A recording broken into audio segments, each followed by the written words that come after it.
Hola, bona nit. La música que ens uneix.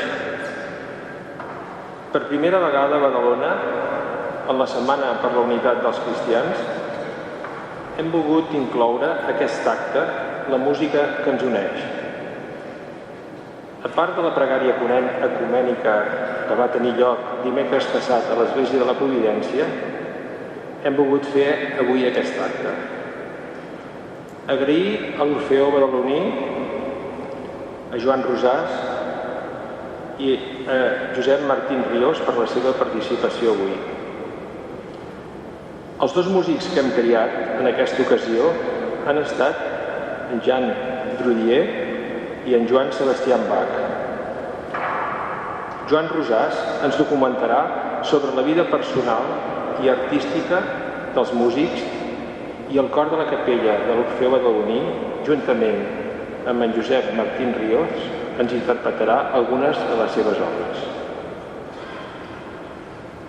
El reverend doctor Odair Pedroso Mateus, secretari general adjunt de les funcions del Consell Mundial de les Esglésies, ens deia: encara que les esglésies i el poble del Líban ha sofert les conseqüències diàries d'una crisi política i econòmica persistent i van afrontant la tragèdia de l'explosió a Beirut a l'agost del 2020, que va causar centenars de morts i va deixar ferides o sense llar a centenars de milers de persones, els cristians de diferents esglésies del Líban i els països veïns han trobat la força espiritual per reunir-se i preparar els recursos necessaris. Volem avui solidaritzar-nos amb tots aquells germans africans que el passat dia 13 de gener van ser desnonats de la nau del carrer Progrés i a dia d'avui es troben provisionalment en hostels. Per ells anirà la taquilla inversa que reculli en aquest acte. Moltes gràcies. L'Ester és una germana cristiana de l'Església Evangèlica del carrer Sagunt que també vol formar part d'aquest acte. Bona nit a tothom.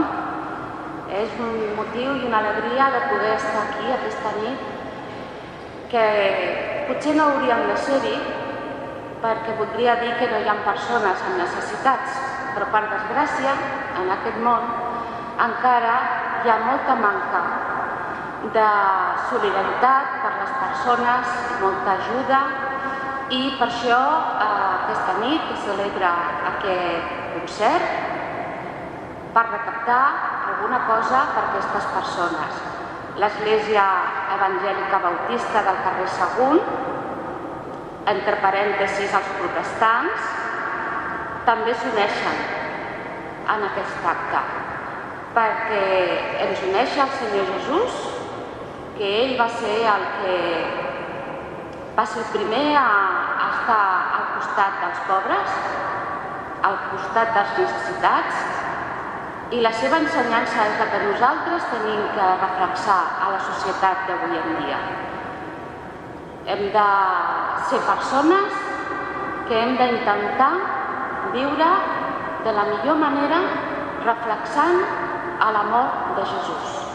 Amb els nostres petits actes tampoc podem fer més enllà de la nostra mà, però hem d'intentar-ho. Per això avui estem aquí i estic molt contenta, molt agraïda a en Jaume que m'hagi deixat saludar-los. Sí, i abans de començar, també ens ha semblat interessant que un representant dels afectats llegi un petit poema que segur que tots coneixeu. Mansur, sisplau.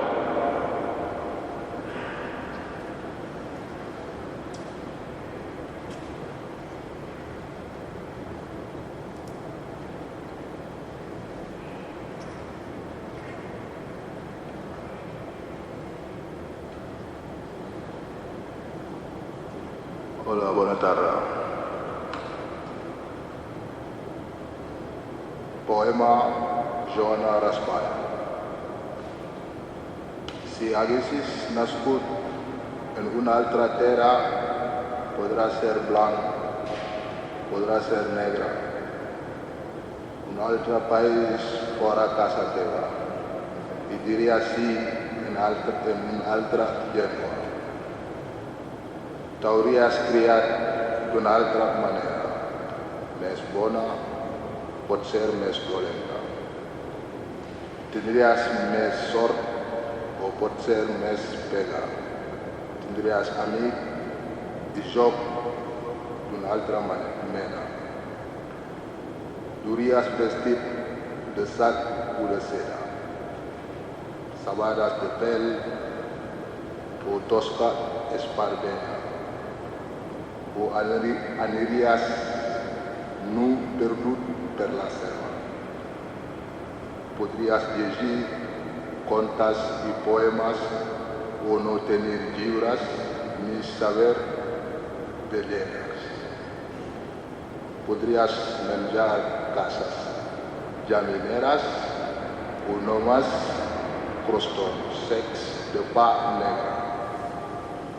Podries per tot això pensar que importa tenir les mans ben obertes i ajudar qui ve fugint de la guerra, fugint del dolor i de la pobresa.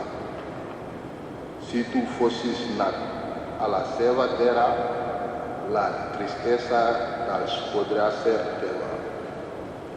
Duries vestit de sac o de seda, sabates de pèl o tosca esparvera, o anaries nu perdut per la seva. Podries llegir contes i poemes, o no tenir llibres ni saber de lletres. Gràcies.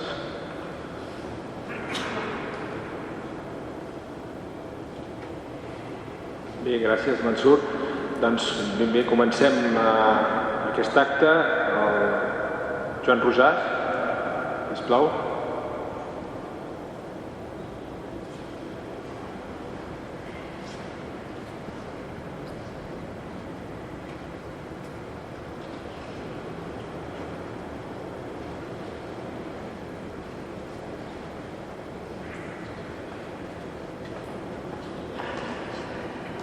Bona tarda a tots. Avui tenim aquest concert, un concert solidari, i l'Orfeó ens interpretarà dues peces de dos compositors, tots dos prou notables, d'un grau molt diferent, però per nosaltres prou notables. El primer és en Joan Brudieu. En Joan Brudieu, dos compositors notables i que més, casualment, potser, s'adiuen molt amb el que estem celebrant, amb el que estem vivint aquests dies. Per un cantó, la situació dramàtica, aquests dies especialment, d'un grup d'immigrants. La situació dels immigrants sempre és dramàtica, aquests dies en algun cas més a la nostra ciutat. I l'altre drama, que és el drama de la divisió entre els cristians, perquè aquests dos compositors, en Joan Brudieu i en Joan Sebastià Bach, tots dos el van viure, aquest problema de la divisió, i a més en Joan Brudieu va viure el problema de la immigració. Ell va ser un immigrant. Diem que en Brudieu és un gran compositor català del segle XVI, però això és relativament cert, perquè ja ho veieu pel cognom, Brudieu no va néixer pas a Catalunya. Va haver d'emigrar quan era jovenet i va venir a viure aquí. Era occità, era de la zona de Llemotges, és a dir, de la zona sud-occidental de França. No se sap exactament quin any va néixer. El Joan Brudieu va néixer cap a l'any 1520 aproximadament i forma part d'una intensa onada migratòria que va caure sobre Catalunya, una de les onades migratòries més intenses que ha tingut el nostre país probablement la més intensa. Nosaltres pensem en la Badalona, no? Les onades migratòries dels segles XIX i XX. Primer de castellans, andalusos, murcians, després de gent llatinoamericana o després dels països de l'est i de més a l'est. Però aquestes onades migratòries, són molts més que els badalonins que han nascut aquí, en els segles XVI i XVII es produeix amb els occitans i una gran part de la població de Badalona és immigrant, són occitans que han marxat.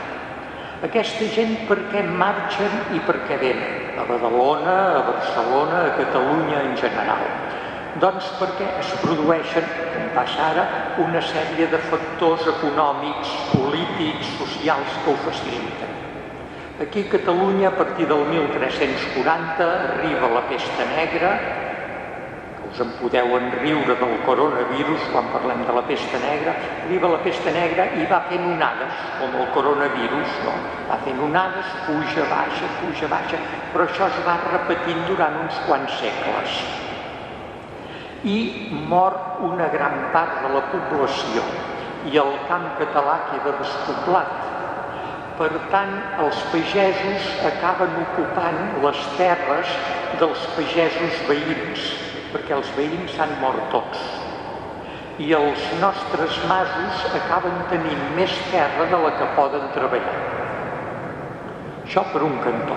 És a dir, hi ha una baixada demogràfica, hi ha una necessitat de població, perquè la població catalana s'ha mort. Per un altre cantó, a finals del segle XV s'acaba el feudalisme econòmic relativament, però almenys el feudalisme polític s'acaba, els pagesos es converteixen en amos del seu destí, deixen de ser remenses subjectes en el feudal, i és quan neixen els masos tal com els concebem nosaltres, aquestes grans cases amb un territori gran i tal. Aquests pagesos que ara ja són lliures i que els hi sobra terra i els hi falta mà d'obra, comencen a contractar mossos o comencen a agafar porcions de terra i posar-hi masovers per rendibilitzar aquesta terra que la seva família no pot treballar. Per tant, hi ha una necessitat de mà d'obra. El país és atractiu pels que necessiten feina. Això per un cantó. Per un altre cantó, Occitània, que ha viscut un procés diferent, està massa poblada i per un altre cantó es troben amb el problema de França de les guerres de religió. És a dir, arriba l'Església Catòlica a finals d'època medieval. Era un caos, era un muntatge molt ben organitzat econòmicament, és a dir, era un escàndol, i hi ha grups de cristians que es revolten contra aquesta situació, que protesten, són els protestants. Això, lo normal, hagués sigut que haguessin sigut grups de pressió que haguessin portat a una reforma de l'Església, a un retorn a l'autenticitat de l'Església. Però amb això ara no ens hi podem allargar, s'hi embolica els interessos polítics dels prínceps europeus i s'acaba produint un trencament i una sèrie d'enfrontaments, de lluites, de guerres violentes que en aquesta primera meitat del segle XVI afecten especialment França. I llavors els occitans, una sortida que tenen per fugir de la guerra és anar a Catalunya, on saben que trobaran feina, on hi ha una tipologia de gent similar amb ells, on les diferències idiomàtiques, perquè els occitans parlaven occità, parlaven gascó, parlaven llemosí, no parlaven francès en aquell temps, i quan fa 15 dies que són aquí, un que parli occità es pot entendre perfectament amb un català, són llengües molt similars. Per tant, Catalunya té per ells un gran atractiu i comencen a venir onades i onades d'occitans. I entre aquests ve el compositor Joan Brudieu. És un noiet, devia tenir 16, 17, 18 anys quan arriba. Sembla ser que arriba amb un petit grup, devien ser 3 o 4 nois com ell, que eren músics jovenets, músics aprenents. I arriben, evidentment, pel nord, arriben a la Seu d'Urgell.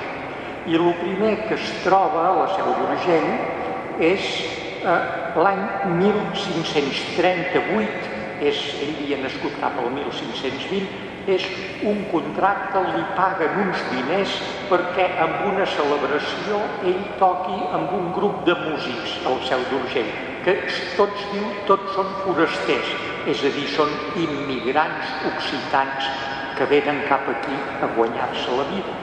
Canalla molt joveneta, Transposeu la situació al que passa actualment. El Brudieu és això mateix. L'any següent, el 1539, devia ser un bon músic perquè a la catedral de la Seu d'Urgell l'any següent el contracten com a cantor, no per una celebració d'una festa, sinó com a cantor fix a la catedral, i al cap d'uns anys el capítol de la catedral, els canonges, el nomenen mestre de capella, és a dir, director de la música de la catedral. I en aquests segles les capelles musicals de la catedral eren conjunts importants. Les celebracions litúrgiques es feien amb músics, amb cantors, amb gent que en sabia, es composaven músiques per les festes importants, i ell, ja 19 anys aproximadament, és nomenat, un bon músic, és nomenat mestre de capella de la catedral de la Seu d'Urgell. 2 anys després se'n torna al seu país natal per comprar instruments pels músics de la catedral. Es veu que allà els fabricaven millor, o ell aprofita l'excusa per visitar la seva família, i perquè, esclar, les comunicacions eren molt deficients, no per dir, estic allà, no patiu, estic bé, tinc feina, soc mestre de capella de la catedral de la Seu d'Urgell. Fantàstic, no? Una alegria per tots.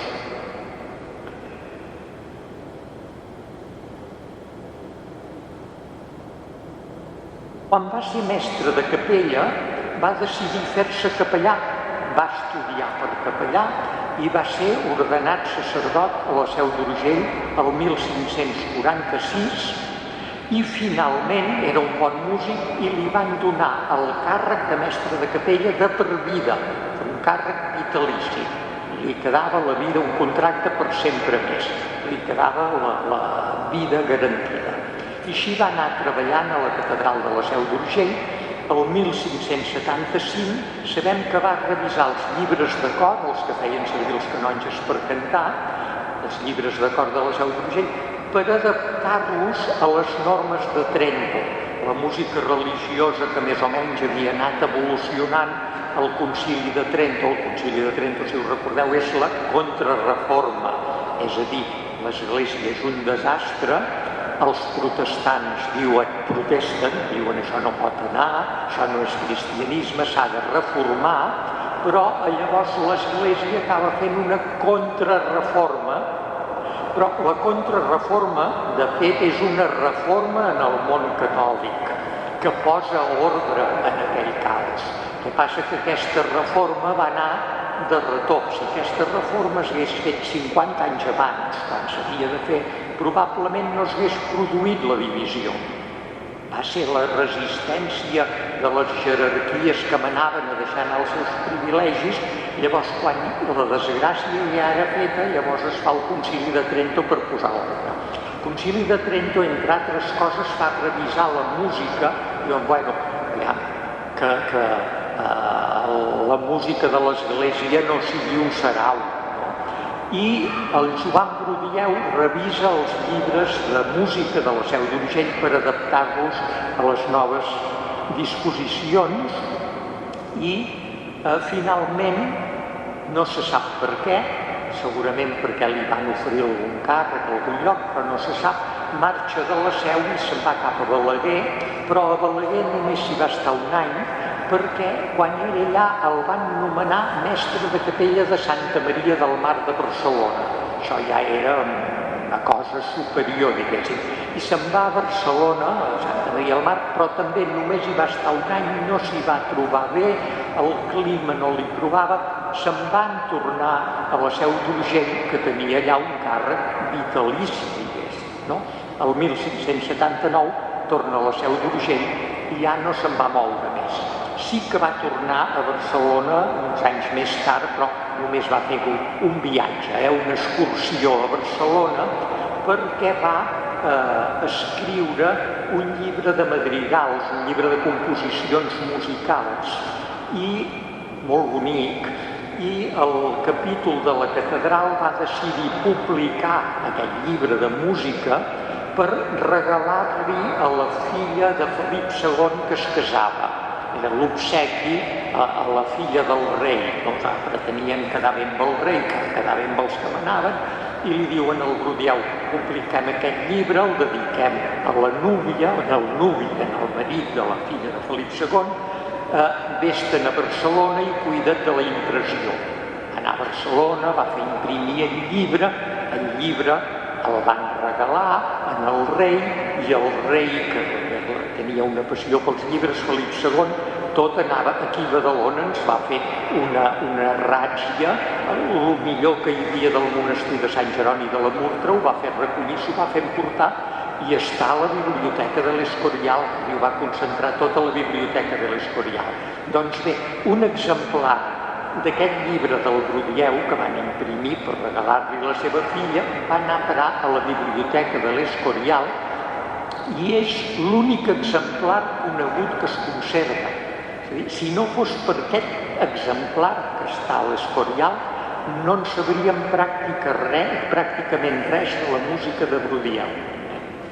Bé, el llibre va per allà i és un recull de madrigals dedicat a la monarquia, que evidentment Felip II i els seus fills parlaven castellà, però hi va incloure 4 peces en català, 2 poemes d'Ausiàs March i 2 peces més en català en aquest recull. Ell ja s'havia integrat totalment aquí.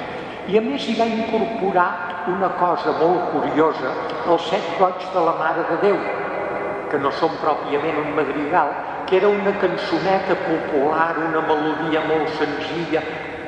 Encara no fa gaires anys que els pobles de per aquí el Vallès i això, les caramelles els cantaven aquests goigs. Era una cançoneta una cosa molt musicalment molt pobra, molt antiga. Fixeu-vos, al segle XVI ell ho transforma i fa variacions sobre aquest tema, per tant, com a mínim és del segle XV, aquests goigs. Potser us sona, d'uns 7 goigs ne sou dotada en lo món Mare de Déu, d'altres 7 sou heretada en lo cel com mereixeu. Bé, doncs ell agafa aquests goigs, que tenen 7 estrofes, una per cada goig, i sobre la música popular hi fa una polifonia culta i va fent variacions diferents a cada estrofa. I és molt graciós perquè comença amb la primera estrofa fent unes variacions simples i ja s'entén, la gent a l'església cantava tan malament com cantem ara la gent a l'església, cantaven els goigs, i llavors el cor que en sabia afegia una segona veu. A la següent estrofa una altra variació, i cada vegada les variacions són més complicades, però permeten que el poble pugui cantar, que s'hi enganxi amb la seva melodia senzilla. Fins que a l'última estrofa, si no saps música ja no ho cantes, llavors es descobreix la trama. Bé, a part d'això, a la Seu d'Urgell es conserva manuscrit una missa de difunts a 4 veus que del segle XVI és l'única missa de difunts que es conserva a Catalunya. En altres llocs hi ha misses de difunts d'aquesta època, però aquí a Catalunya l'única que hi ha és aquesta del Brudieu. I d'ell no se'n coneixen més obres. El que es coneix és de molta qualitat, però no se'n coneix res més. El 1586 es va jubilar va estar 3 anys jubilat, però finalment el capítol de la Seu d'Urgell li va dir, per favor, torna, perquè quan tu dirigies la capella de música, la música funcionava millor i s'hi va quedar allà fins a la mort. Ara l'Orfeó ens cantarà l'introit d'aquesta missa de difunts que es conserva a la Seu d'Urgell. Requiem aeternam dona el Senyor el repòs etern. Doncs ara ens cantaran aquesta peça, aquest compositor català, immigrant, involucrat en una guerra de religió, ideal per avui.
Sí. La següent peça que ens interpretarà la capella de música de l'Orfeó és una peça de Bach. Jo ara aquí no us puc pas explicar Bach ni molt menys. Bach és d'una generació posterior a Brudieu, és del segle següent. la generació de músics que el segueixen, diguéssim, i això es fa de molt mal dir, no? Però d'alguna manera és el gran músic de la història de la música. Bach és un geni extraordinari. Després la seva música, esclar, el succeeixen altres grans compositors i va quedant arraconada. Més aviat al segle XX s'ha recuperat, però és un músic insuperable que arriba fins a la modernitat. A vegades pots sentir peces de Bach i dius, això que estic sentint és Bach o és contemporani. És un geni. És la música total. Bé, Bach viu, com tots els europeus del seu temps, el problema de les guerres de religió. Bach queda, així com Brudieu queda en el sector catòlic, és capellà. Bach no va ser capellà, queda en el sector protestant. Es va moure sempre en el món protestant. Es va moure, no pròpiament és un immigrant, però sí que va anar canviant, ell i la seva nombrosa família van haver d'anar canviant de lloc de residència perquè bé, els músics, a més Bach, que era un geni, tenia un caràcter genial i a vegades amb els seus patrons, que clar, el príncep era el príncep o l'arquebisbe era l'arquebisbe i el músic era un empleat a sou, que cobrava. I llavors Bach a vegades creava problemes i s'enfadava i se n'anava. Per tant, d'alguna manera no deixa de ser un home que ha de moure's per guanyar-se la vida, tot i que és un personatge molt reconegut. I també val la pena de destacar que, tot i que ell era protestant, va escriure una missa catòlica. És a dir, quan els catòlics li encarregaven alguna cosa, en aquella situació d'aquell moment, que era una situació d'enfrontament, tampoc no tenia manies. Era una persona amb el cap ben ordenat i era una persona, doncs, preecumènica, diríem, no? Ara escoltarem aquesta peça breu que ens cantarà la Capella de Música de l'Orfeó, que quan ho sentireu de seguida direu, això ja ho sé, perquè la música de Bach readaptada, però aquesta mateixa composició encara se segueix cantant actualment a les esglésies. I després els germans, el José i la Paola Ríos, encara ens oferiran una peça instrumental, ell a l'orgue i ella al violoncel, i amb això acabarem aquest acte.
Sí?